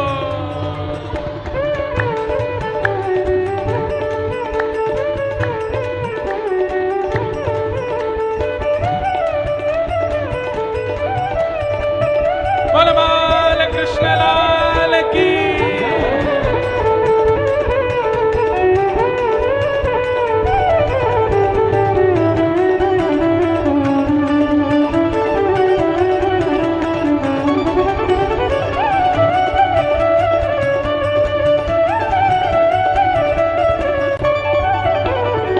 रूप छवि लो है ब्रज सुंदर, रूप छवि लो है ब्रज सुंदर। बिना बुलाए डोले घर घर, बिना बुलाए डोले घर घर। प्रेमी व्रज गोपिन को चाकर, प्रेमी ब्रज गोपिन को चाकर। हाँ प्रेमी व्रज गोपिन को चाकर। प्रेमी ब्रज गोपिन को चाकर। ऐसो प्रेम बढ़्यो हाँ, ऐसो प्रेम बढ़्यो, ऐसो प्रेम बढ़्यो हाँ, ऐसो प्रेम बढ़्यो। माखन की चोरी करके खाए हाँ, ऐसो प्रेम बढ़्यो। माखन की चोरी करके खाए। ओ ऐसो, ओ ऐसो, हाँ ऐसो, ओ ऐसो, ओ ऐसो चटक मटक सो ठाकुर तीनों लोकन में नाय। ऐसो चटक मटक सो ठाकुर तीनों लोकन में। हाँ ऐसो चटक मटक सो ठाकुर तीनों लोकन में नाय। गोविंद बोलो हरि गोपाल बोलो, बोलो हरि गोपाल बोलो, हरि गोविंद बोलो हरि गोपाल बोलो, गोविंद बोलो हरि गोपाल बोलो, श्री राधा रमण हरि गोविंद बोलो, राधा रमण हरि गोविंद बोलो, श्री राधा रमण हरि गोविंद बोलो, राधा रमण हरि गोविंद बोलो, हे गोविंद बोलो हरि गोपाल बोलो, गोविंद बोलो हरि गोपाल बोलो, हे गोविंद बोलो हरि गोपाल बोलो, गोविंद बोलो हरि गोपाल बोलो, श्री राधा रमण हरि गोविंद बोलो, हरि गोविंद बोलो, श्री राधा रमण हरि गोविंद बोलो, राधा रमण हरि गोविंद ओ ऐसो ओ ऐसो चटक मटक सो ठाकुर तीनों लोकन में नाम,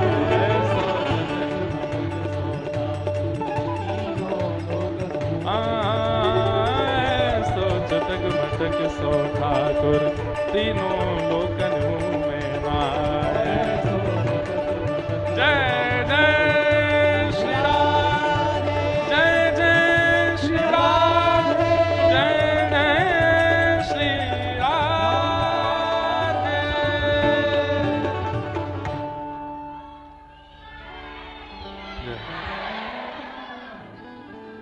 ऐसी ठाकुर जी लीला ब्रजमंडल में कर रहे हैं। श्रृंग्यग्निडम शशि जलद्विज कंटकेभ्य क्रीड़ा परावति चलो स्वसतो निषिद्धुम गृह्याणि कर्तुमपि यत्र न तज्जनन्यो शोकातयापतुरलं मनसो नवस्थामु।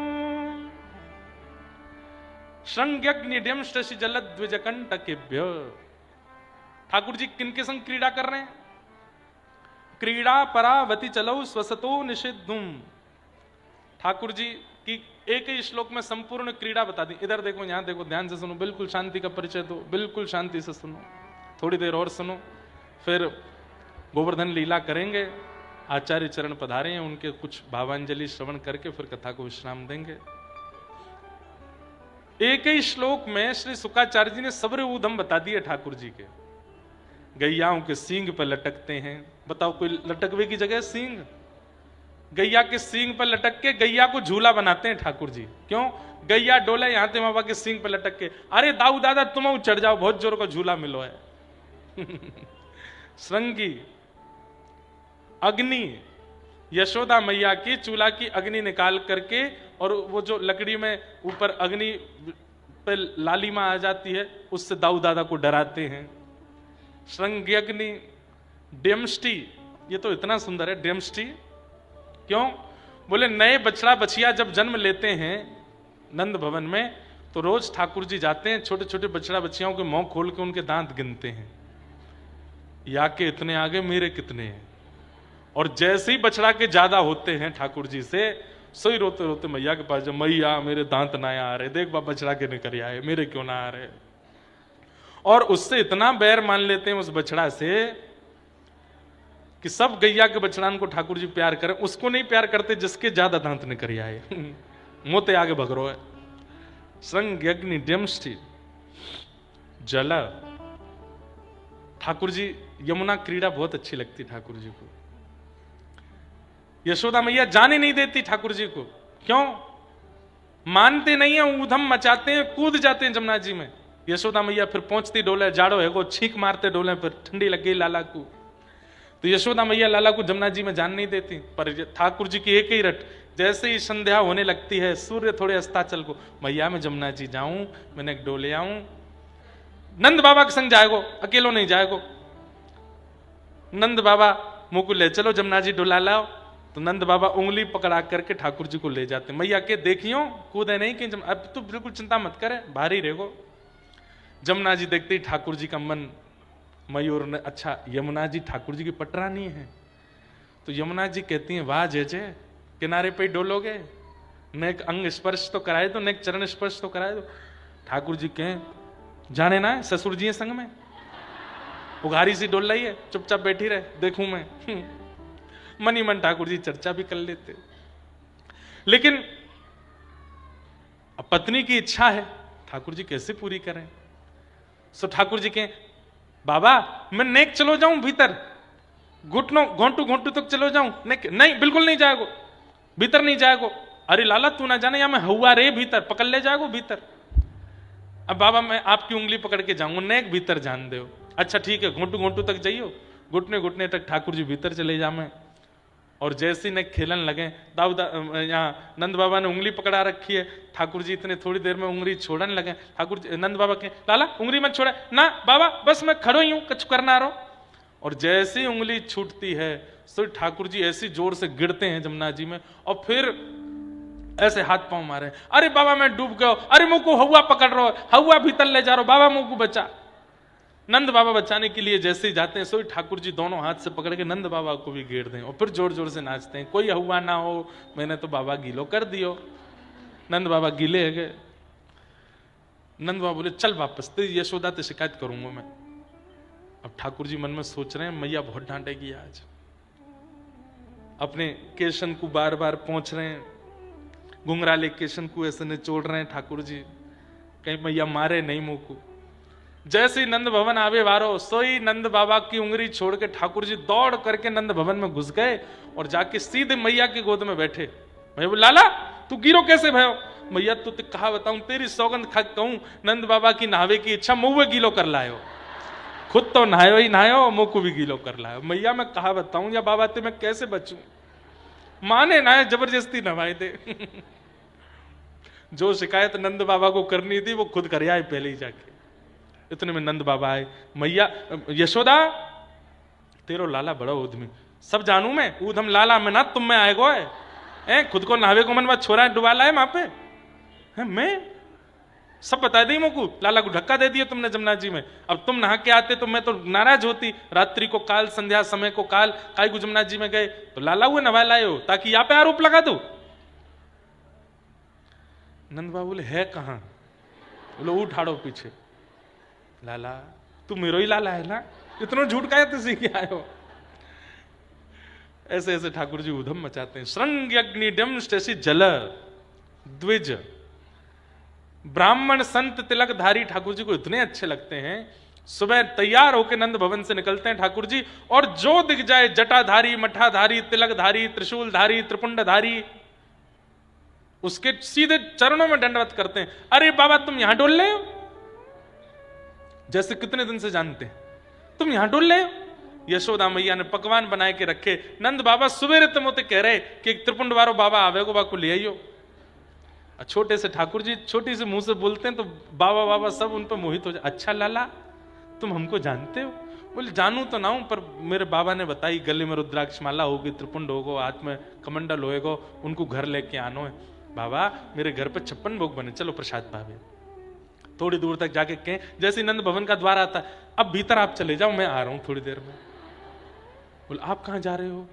आप आएंगे घर पे, आपके लिए सुंदर रसगुल्ला गुलाब जामुन सब खरीद के लाऊंगा मैं। तुम छोटे से हो, छोटे से जाते हो बाजार में खरीदने, मैं ही जाऊं, कहा करूं, अकेला हूं घर में, मुझे करना पड़े सबरों काम। संत को वहां छोड़ देते हैं और फिर दूसरे संत के पास जाते हैं, उसको भी घर के पास लाके उसको छोड़ के ऐसे 10 15 20 संतों को घर ले आते हैं। सब आकर के द्वार पर ठाड़े हो जाते हैं। यशोदा मैया आके प्रणाम करती है, आज मेरे द्वार पर इतने अद्भुत संत पधारे, कहो कहा सेवा करूं? मैया क्या सेवा करूं मतलब?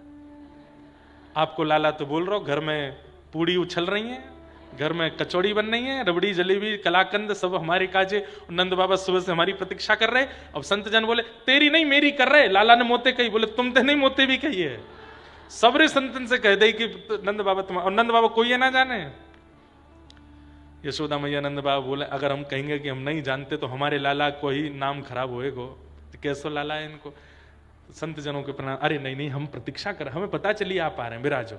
यशोदा मैया तुरंत चूल्हा चिताती हैं, तैयारी करती हैं, प्रसाद पवाती हैं, दक्षिणा आदि दे के सब संत जन चले जाते। तब आते ठाकुर जी, मैया अरे मेरी पारी मैया कहां गई, यहां पे आ जा तू, धारी के सवेरे ते संतन ने न्यो तो दे के आ जाए, इतने सबरे संत आए गए मेरे घर में और सबरे इतनो जय के गए, कितनो कितनो मेहनत लगे, कितनो श्रम लगे। दूसरे इनके काजी तो मैं बनवा लूं कोई, तो संतन की तो खुद बनानी पड़े। आज पूरा दिन निकल गो रसोई बनाते बनाते, 100 संतन को निमंत्रण दिया हो और सबते ऐसे कह के आवे नंदरानी यशोदा बैठी है। अरे लाला जी घर है, कोई आश्रम ना है जब भंडारो चलतो रे, काय को करे ऐसा। अरे मैया 2 बातें तू कहे तो बताऊं। बोले बता। बोले एक बात तो ऐसी है मैया, जाए सुन के तू मुंह को हृदय से लगावेगी, और दूसरी बात ऐसी, जाए सुन के तू डंडा लेके भागेगी। कौन सी पहले बताऊं? पहले ये बता। पहले हृदय वारी बता दे, क्योंकि डंडा वारी के बाद तो तू मिलेगो ना मुंह। ठाकुर जी बोले मैया नंद बाबा जितनो अन्न लावे, जितनो धन लावे, ऐसो मैंने कथान में सुनी है कि वाक्य दशांश में पाप होवे। हम जितनो भी कमावे वाक्य 10वें अंश में पाप निवास करे मैया, लेकिन अगर व्यक्ति वाको दान कर दे, कोई को पवा दे, तो वो दशांश पाप घरते निकल जाए। तो मैया मैं सोचूं मेरी यशोदा मैया नंद बाबा की इतनी संपत्ति है, इतनो वैभव है, वाको दान पुण्य हो तो रे, हमारे संतन को बिना बताए निमंत्रण दे दूं ताकि मैया पवावे तो दशांश पाप निकल जाए। यशोदा मैया के तो मोटे मोटे आंसू आंखन में, अरे मेरो लाला कितनो विद्वान, कितनो ज्ञानी मेरो लाला, कैसी बड़ी बड़ी बात करे हैं लाला, तू हमारे बुलावे। हाँ मैया तू रोज बुलाए कर लाला, मैं रोज बुलाऊंगी। थोड़ी देर मैया हृदय से लगाए रखी। मैया दूसरी बात सुनेगी? हाँ दूसरी बता। बोले पहले गोदी ते उतार नीचे। ठाकुर जी दूर खड़े गए और बिल्कुल तैयारी में कि दौड़ूंगो बताते ही मैया बोली बता। मैया अब मैं धीरे धीरे बड़ो है तो जा रहा हूं, मेरो ब्याह भी होएगो कल को बहू भी आवेगी घर पे, और मैया जब बहू आए के देखेगी कि सास ऐसी मोटी ताजी है तो कैसी हंसी उड़ावेगी। तू परिश्रम ना करे मैया, पूरे दिन बैठी बैठी मोटी एती जा रही है, या मारे मैं तेरे तोते परिश्रम करवावे के काजे संतान को नहीं होता हूं। मैया भागी पीछे, लाला आगे आगे चौकड़ी मार के भागे। ऐसे ठाकुर जी की मधुर लीला। श्रृंग अग्नि ड्यमस्ति जलद द्विज कंटकेभ्य। कंटकेभ्य का क्या भाव है? कितनों भी मैया श्रृंगार कर दे लाला को, जाकर के जो अर्चना का जल, शालिग्राम भगवान का जल है अर्चना का, पूजा का, उसी में जाके कूदते हैं, उसी में खेलते हैं, आनंद करते हैं। यशोदा मैया जाके निकाल के लावे, लाला तो मैं सुबह नभाए दूं, फिर तू ये पंचामृत वाले जल में काय को स्नान करे। तो मैया उनको जेवारो स्नान बहुत बढ़िया लगे। बोले काय को? मैया देख तू तो कोरे जलते मुंह को नवाए दे, वहां में कछु आनंद ही ना आवे। ये जय जय कितनी बढ़िया स्नान करे। ठाकुर जी का स्नान नंद बाबा पंचामृत से स्नान कराते हैं ना, ठाकुर जी देख के कहते हैं मैया से, मैया तू जो स्नान करा वो बढ़िया ना है, नंद बाबा वारो स्नान देख। बोले क्यों? जय जय नहावी ले और पेट पूजा कर ले। ऊपर ते नंद बाबा जब दूध चढ़ावे तो बीच बीच में जय जय जीव निकाल के दूध पी भी ले तो होगो, दही खा ले तो होगो, शहद चाट ले तो होगो। मैया मुंह को भी ऐसे ही स्नान कराएगा। तो शास्त्रीय प्रमाण तो कई है कि ठाकुर जी को पंचामृत स्नान कराना चाहिए, पर हमारे व्रज का भाव ये भी है कि ठाकुर जी पंचामृत स्नान जब करते हैं तो ठाकुर जी को बड़ा सुख मिलता है। क्यों? स्नान भी कर लेते हैं, बीच बीच में जीव निकाल के पेट पूजा भी कर लेते हैं, पा लेते हैं, दूध पी लेते हैं, दही पी लेते हैं, मक्खन खा लेते हैं, बूरा खा लेते हैं, बीच बीच में ठाकुर जी को आनंद भी आता रहता है। तो कंटकेभ्य, ऐसे ठाकुर जी क्रीड़ा परावति चलौ स्वसतु निषिद्धुम ग्रह्यानुकर्तिमपि तजन न तज्जनन्यो शोकात आपतुरलम मनसो नवस्थाम। ऐसे ठाकुर जी मधुर लीला कर रहे हैं। गोपियों के घर जाकर के ठाकुर जी माखन चुराने लगे। वत्सान मुंचन क्वचित समय क्रोश संजात हस। गोपियां दर्शन के बहाने से, मैंने एक दिन कथा में सुनाया था, गोपियां मक्खनी इसीलिए निकालती हैं कि लाला चोरी करवे आवे। मैया ने एक दिन ठाकुर जी पकड़ करके उखल से बांध दिए। ठाकुर जी ने उखल खिसकाए करके 2 वृक्षों के बीच से निकले, दोनों वृक्ष टूट के गिर गए। कुबेर के पुत्र नलकुवर मणिग्रीव प्रकट हो गए। दोनों ने भगवान की स्तुति गाई। वाणी गुणानुकथने श्रवणौ कथायाम हस्तौ च कर्मसु मनस्तव पादयोर्नः स्मृत्याम शिरस्तव निवास जगत प्रणामे दृष्टि सताम दर्शनेस्तु भवत्तनूनाम। इस श्लोक में एक बड़ी विशेष बात है। कुबेर के पुत्र नलकुवर मणिग्रीव कह रहे हैं, वाणी आपका गुणानवाद गाए, कान आपकी कथा सुने, हाथ आपकी सेवा करें, मन आपका स्मरण करे, बुद्धि आपको प्रणाम करे, लेकिन नेत्रों के लिए क्या मांगा? बोले दृष्टि ही सताम दर्शनेस्तु भवत तनु नाम। दर्शन आपका ना हो तो दर्शन किसका हो? बोले आपके जो तनु हैं, आपके जो पुत्र हैं, भगवान के पुत्र कौन? संतजन। भगवान के पुत्र कौन? कथावक्तागण। भगवान के पुत्र कौन? वैष्णवजन। उनके हमको दर्शन मिले। तो ठाकुर जी ने नलकुंवर मणिग्रीव से पूछा, तुमने सारी इंद्रियों के लिए मेरा भाव मांगा, कानों को कथा मांगी, मन में स्मृति मांगी, हाथों से सेवा मांगी, चरणों से प्रदक्षिणा मांगी, पर नेत्रों से मेरा दर्शन क्यों नहीं मांगा? बोले नाथ बड़ी अंतरंग बात है। बोले क्या? अगर हम आपका दर्शन मांगेंगे तो अपने दो नेत्रों से केवल आपको दो नेत्रों से देख पाएंगे, लेकिन आपके जो तनु हैं, जो संतजन और कथावक्तागण हैं, ये केवल दो नेत्रों को आपका दर्शन नहीं कराते, जब ये कथा गाते हैं तो रोम रोम को आपका अनुभव करा देते हैं। इसलिए हमको उनके दर्शन करने हैं। दर्शनेस्तु भवत तनूना। हे नाथ, केवल दो नेत्रों को ठाकुर जी दिखें, इसमें योग्यता है कि तन को, मन को, जीवन को, रोम रोम को आपका अनुभव हो, उसमें योग्यता है। तो बोले आपकी अनुपस्थिति में भी मन, बुद्धि, चित्त और प्रत्येक रोम को आपका अनुभव कराने वाले ये संत जन कथावक्ता गण हैं, इसलिए दर्शन हमें इनका चाहिए, कृपा करो। अद्भुत बात है। भगवान ने नलकुंवर मणिग्रीव पर कृपा की। तत्पश्चात ब्रजवासियों ने कहा कि अब यहां नहीं रहना, चलो यहां से। गोकुल में जब से आए हैं तब से कोई ना कोई संकट आता है, और सब ब्रजवासियों के साथ ठाकुर जी वनम वृंदावनम नाम पशव्यम नवकाननम गोप गोपी गवाम सेव्यम पुण्याद्रि तृणविरुधम। सबके साथ ठाकुर जी वृंदावन आ गए। बोलो वृंदावन धाम की जय। अघासुर का वध किया। वन्य ठाकुर जी का वन में मधुर वैष्णव सब ब्रजवासी बालकों के साथ मधुर आनंद होता है। विव्रत वेणुम जठर पटयो श्रांग वेत्रे च कच्छे वामे पाणे मृषण कवलम वामे पाणौ मृषण कवलम तत्फलम लांगुलीषु तिष्ठन मध्य सुप्रसु हिदो हासेन निर्म विश्वे स्वर्गे लोके मिशति विभुजे यज्ञ भुग बाल केली। छोटे छोटे बालकों को चारों ओर बैठा करके ठाकुर जी उनके साथ वन भोज करते हैं। विव्रत वेणुम जठर पटयो, अपनी एक वेणु को ठाकुर जी यहां लगा लेते हैं, गैया बुलावे वाली श्रृंगी को यहां लगा लेते हैं। वामे पाणे मृषण कवलम, अपने बाम हस्त में ठाकुर जी रोटी को मृषण घुमा करके उसका कवल लेते हैं। तत्फलम लांगुलीषु, अपनी उंगलियों के मध्य में अलग अलग प्रकार के अचार ठाकुर जी ऐसे दबाते हैं, यहाँ पे एक अचार, यहाँ पे एक, ऐसे कोई नहीं खाता होगा जैसे ठाकुर जी खाते हैं। कितना अद्भुत है। इस हाथ में रोटी, यहाँ पे एक अचार, यहाँ पे दूसरा अचार, यहाँ ऐसे 5-6 अचार एक साथ, बिना थाली के भोजन करना सीखो ठाकुर जी से। और यहाँ बीच में चटनी रख लेते हैं, और एक बार रोटी खाते हैं, फिर एक अचार खाते हैं, फिर रोटी खाते हैं, फिर दूसरा अचार खाते हैं, फिर रोटी खाते हैं, फिर तीसरा अचार खाते हैं, फिर रोटी खाते हैं, फिर चटनी खाते हैं, फिर रोटी खाते हैं, फिर अपने सखा से कहते हैं तू का बना के लायो? बोले बैगन को भरता ला। खवा मोकू। तू का लेके आयो? लाला मैं तो ये साग लायो। मोकू खवा। सबके बीच में खा रहे हैं और जोर जोर से हंसते हंसते लोटपोट होते हैं ठाकुर जी। यज्ञ भुग बाल केली, ये बालकों के संग केली जो हो रही है ठाकुर जी, इस बीच में ठाकुर जी झूठन कूटन कुछ नहीं देखते।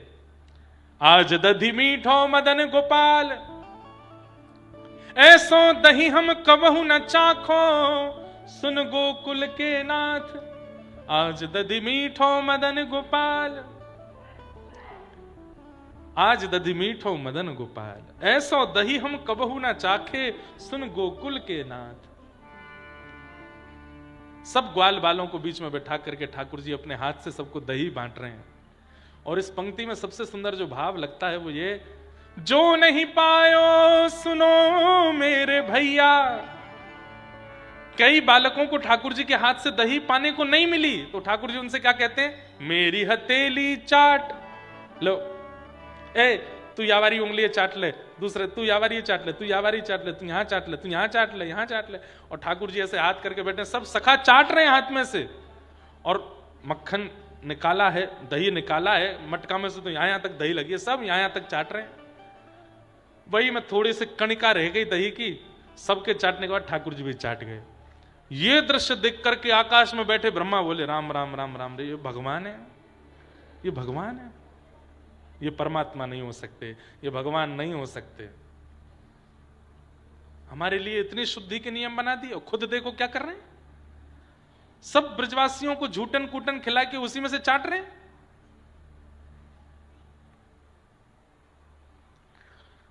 मन में विचार आता है कि आजकल भी कई लोगों को ठाकुर जी के लीला पर संदेह हो जाता है, संशय हो जाता है।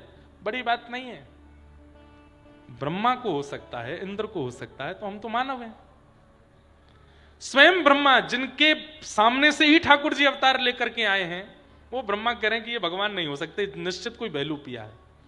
भगवान के सखाओं का हरण करके ले गए, भगवान के ग्वाल बालों का हरण कर लिया, सब सखा और ग्वाल बाल ठाकुर जी ही बन गए। फिर 1 वर्ष तक सब सखाओं के रूप में, ग्वाल बालों के रूप में, बछड़ा बछिया के रूप में ठाकुर जी विचरण किए और 84 कोस व्रजमंडल के प्रत्येक कोने को अपने चरण से ठाकुर जी ने आच्छादित किया। इसलिए संपूर्ण व्रजमंडल पूजनीय है, क्योंकि सब जगह ठाकुर जी गए हैं। अकेले कृष्ण रूप में रहते कितना घूमते, इसलिए सबके रूप में ठाकुर जी ने आकर के पूरे व्रजमंडल को नाप लिया।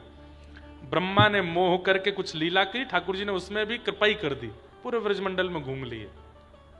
1 वर्ष बाद ब्रह्मा को जब लगा कि मैंने अपराध किया, देख करके वही ग्वाल बाल नीचे, वही ग्वाल बाल ब्रह्मलोक में, ठाकुर जी से क्षमा मांगने के लिए गया। भगवान ने क्षमा नहीं किया। ठाकुर जी नाराज हो गए ब्रह्मा जी से। अनेक अनेक लीलाएं हैं, सबका हम सबको प्रणाम करते हैं। अभी जहां से कथा करके आए हम जटेरी, फिर आगे जो प्रसंग आता है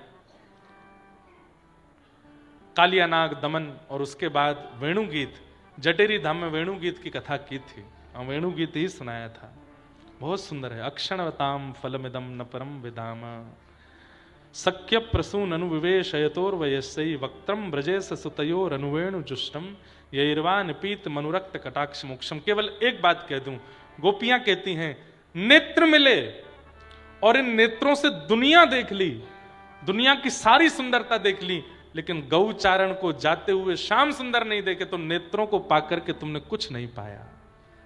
यही बात वेणु गीत में गोपियां कह रही हैं। अरे मानवों, जन्म लिया है, पृथ्वी पर आए हो, तो कम से कम इतना तो करके वापस आना। क्या?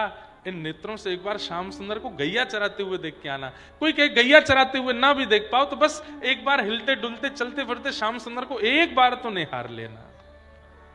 नहीं तो नेत्रों को पाकर के तुमने इन नेत्रों से कुछ नहीं देखा, अगर श्याम सुंदर नहीं देखे तो।